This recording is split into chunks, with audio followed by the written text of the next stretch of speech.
Before I start this video, I'd like to apologise. Apologise that my original Pokemon with confusing types video wasn't that great. I still stand by some of the choices I made, but yeah, either some of the choices weren't very good, or my explanation for why their type was confusing wasn't very good. For example, Klefki. Yes, I now know why Klefki is a fairy type.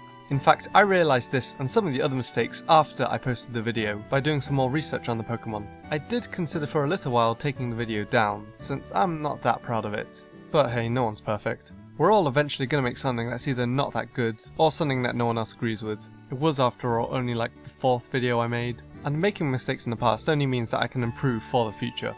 So, to try and redeem myself, I've made a list of more Pokemon with confusing types, this time with a lot more research done and better explanations. So why don't we begin with a Pokemon that I kind of teased a little in the first video. Inkay. Inkay is based off a squid, or a cuttlefish. Inkay and Malamar are in the Water 1 and the Water 2 egg groups. Inkay looks like a water type.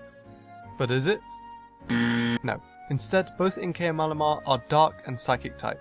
The psychic typing may be due to Inkay and Malamar being able to produce light. If we look at Malamar, it does actually look like its typing of dark and psychic. Inkay on the other hand, doesn't. The only thing I see that doesn't say water type about Inkay is that it can't learn any water moves aside from Rain Dance, which is a TM that a lot of psychic types can learn. But apart from that, Inkay's dark typing doesn't really make that much sense. It would make more sense if Inkay started out as a water psychic type, and then changed to a dark psychic when it evolved, but no, it's not water at all. What screams water type even more is, as I said, both Inkay and Malamar's egg groups are Water 1 and Water 2, and every other Pokemon in the Water 2 egg group is water type. Malamar, yeah sure, I see it being dark psychic, but Inkay I see being a water type much more than its other two types, or at least one of the types. But don't worry Inkay, you weren't the only Pokemon based on a sea creature in a water egg group to not receive the water typing. Dragalge is apparently based on a leafy sea dragon, with a resemblance to a weedy sea dragon, however it isn't water type and is instead poison and dragon type. Dragalge's pre-evolution Skrelp is a water poison type, but gains the dragon typing when it evolves, just like Seadra gaining the dragon typing when it evolves into Kingdra, and Kingdra is also based off a weedy sea dragon. However, if the reasoning for the dragon typing for both Dragalge and Kingdra is because they're based on sea dragons, what about Yanmega, a Pokemon based on a dragonfly? And not just any dragonfly, a prehistoric dragonfly. Now you might say, oh, dinosaurs aren't dragons. Well, isn't that the reason why Tyrantrum is dragon type? Well, a dragonfly isn't a dragon, it's a bug, with dragon in the name. Yeah, and a sea dragon is a type of seahorse or fish, with dragon in the name. Well, even though the reasoning for Dragalge's dragon type might seem a little bit confusing to some people, if you showed a Dragalge to a person who's never seen it before, there's a pretty good chance that they will be able to guess its typing from the looks of it, dragon and poison. So what typings do you think people would guess if you showed them Volbeat and Illumise? Bug? Well of course. Flying? Yeah, I think I'd guess flying as well. Only problem?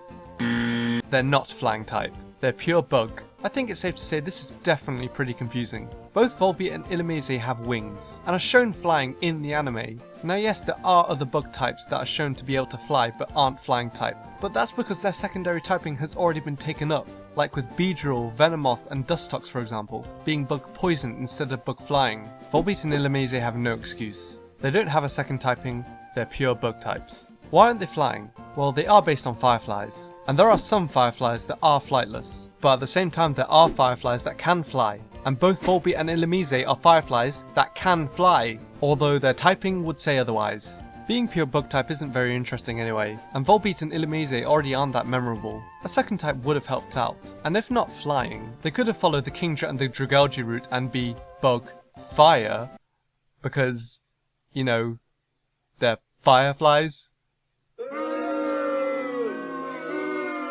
Okay, let's move on.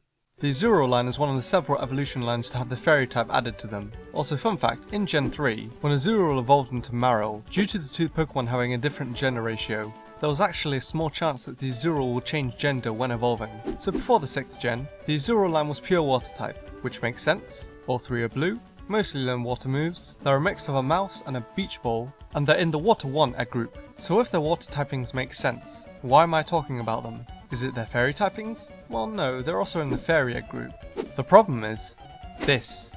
Why on earth is Azurill normal type instead of water? Its design screams water type, much more than normal, or even fairy for that matter. And to get one by breeding, your Marrow or Azurill has to be holding a sea incense. Just to make sure me questioning a Pokemon's type doesn't seem that idiotic like possibly last time, I'm going to Google why exactly Azurill is a normal type instead of water. Hopefully I can find some clarification on all this.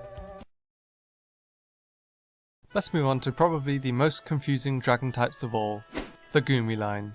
Aside from Goodra that actually looks like a dragon, why are these Pokemon pure dragon types? They're based on slugs and slime. They all have goo in the name. Surely a Pokemon based on a slug or a snail is going to be bug type, right? The goo part I believe is supposed to refer to the slime trails that slugs and snails leave. I'm not saying the Goomy line shouldn't be dragon type. As I said, Goodra actually makes sense to be a dragon, but I do think it would make more sense if the Goomy line was part bug as well. Apparently the Goomy line aren't based on regular slugs, they're based on the blue dragon sea slug, and Slagoo's snail-like design may be based on the Lou Carcoal or living slime. Bottom line, they're all slugs. They may be dragons, but they're still slugs.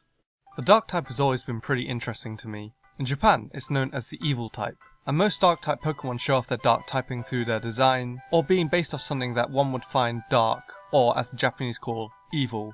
But now let's take a look at Drapion. Its dark typing isn't as obvious as the dark types. If Drapion is made out to look evil, then yes, I guess the dark typing does make sense. But let's take a closer look. Its pre-evolution Skorupi is appropriately bug poison, since both Pokemon are based on scorpions, and Drapion has some characteristics of a vine garoon, a type of arachnid.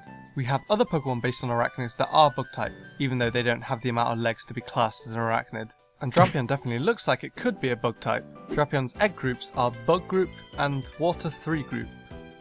That's interesting. Well, this might be due to Drapion having some sort of resemblance to a sea scorpion, although I do think the water type wouldn't suit it. Well, I guess Drapion's menacing and, as the Japanese put it, evil look somewhat explains the dark typing. So then, what about Stunky? Its dark typing is definitely pretty questionable in my opinion. It's based off a skunk of course, which makes sense of the poison typing, but it doesn't really have anything that says dark type about it apart from being able to learn dark moves. Looking at other dark Pokemon, Nuzleaf doesn't look like a dark type at first glance, but its dark typing makes sense when you find out that its origins are based on Japanese goblins, known for their long noses and cruel tricks. Stunky's origins don't really point to anything that hints towards a dark typing. Maybe it's because skunks have dark fur, or maybe skunks are seen as evil in Japan.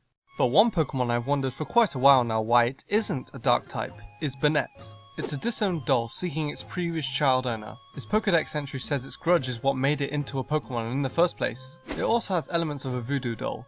This has dark type written all over it, but to be honest you could make a similar case for other ghost types to be dark type as well. I guess if you're a ghost and you want to have the dark typing you have to have some sort of special attribute.